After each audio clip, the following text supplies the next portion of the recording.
Quero dizer da minha alegria e da minha satisfação em estar participando da comissão hoje, doutor André Mendonça, observando a maturidade dos debates que temos nessa casa. Durante esses 4 meses, o tema principal dessa indicação foi relegado a uma disputa política e ideológica num foco totalmente obtuso e que não interessa à população brasileira. A questão da religiosidade, da escolha ou da fé de uma pessoa. Esse debate, que ganhou corpo, em boa parte, inclusive, da imprensa, é um debate injusto, inconstitucional e que não nos leva a absolutamente nada, inútil.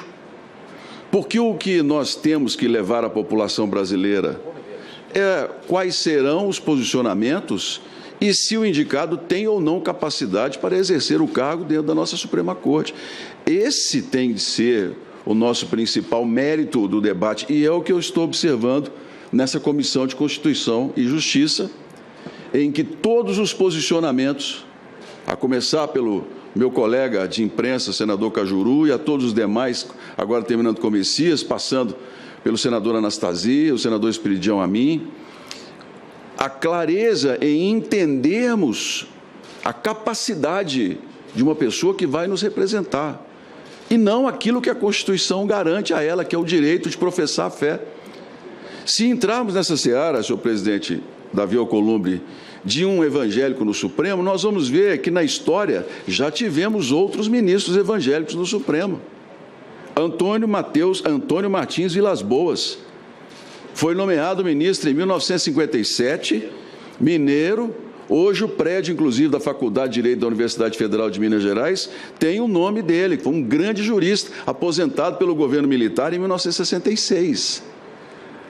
É um esquecimento da história em que se só observa o lado que se quer, o recorte que se faz. E a gente percebe, presidente Davi Alcolumbre, muitas vezes, o debate sobre a liberdade religiosa no Brasil, que sempre se voltou contra o fenômeno dos evangélicos no Brasil. Mas a intolerância religiosa, ela existe em todos os setores, em todas as áreas da sociedade. E, às vezes, eu observo, vem se falando da indicação de André Mendonça, aí no segundo parágrafo, André Mendonça, que é pastor presbiteriano. O que interessa isso? Eu já repito o que falei aqui. Quando foi que um ministro, um candidato sentou-se aqui, alguém perguntou qual era a fé que ele professava? Isso não interessa a nós, isso está no foro íntimo, individual. A população espera que nós façamos exatamente o que nós estamos oferecendo a todos aqui, maturidade política. E se há algo que o Brasil precisa hoje, é dessa capacidade da política em dar respostas. Porque é pela política que nós vamos conseguir pacificar o país, é pela política, pelo debate claro, democrático, que nós vamos colocar o Brasil novamente no caminho. Daqui a minha satisfação em participar desse momento histórico.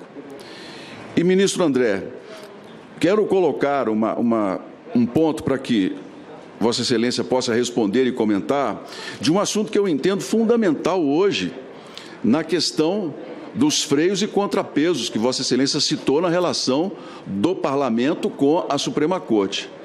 Eu tenho criticado em vários momentos decisões do Supremo, de alguns ministros, que, a meu ver, são ativistas judiciais, que extrapolam o posicionamento deles, que desrespeitam essa casa e que muitas vezes nós não nos fazemos respeitar como parlamento.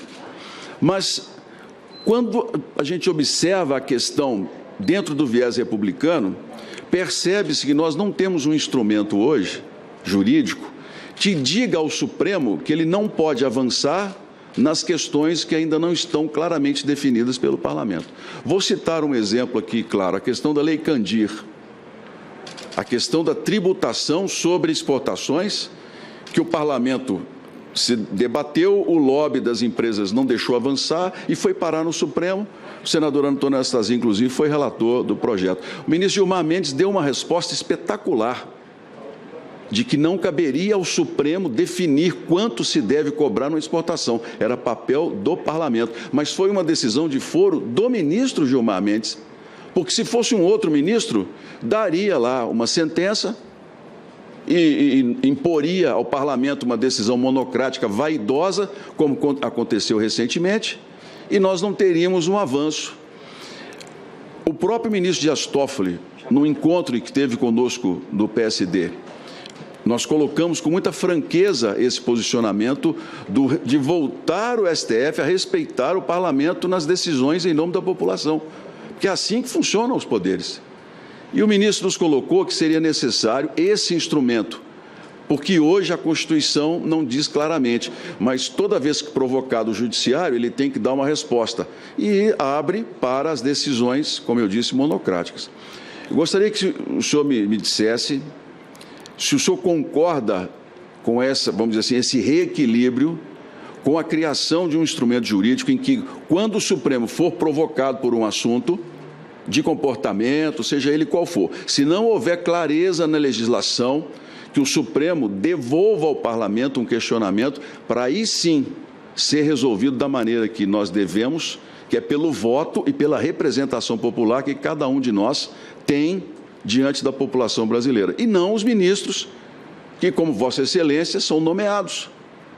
Porque se querem legislar, que se candidatem, que façam como nós, que enfrentem a população, que digam para que vieram, colocar limites, freios e contrapesos. Eu gostaria muito que o senhor se posicionasse sobre esse assunto, que eu entendo hoje um dos mais importantes para que a gente possa evitar as crises institucionais e devolver estabilidade ao país nas próximas crises que naturalmente virão pelo dinamismo da sociedade brasileira. Obrigado, presidente.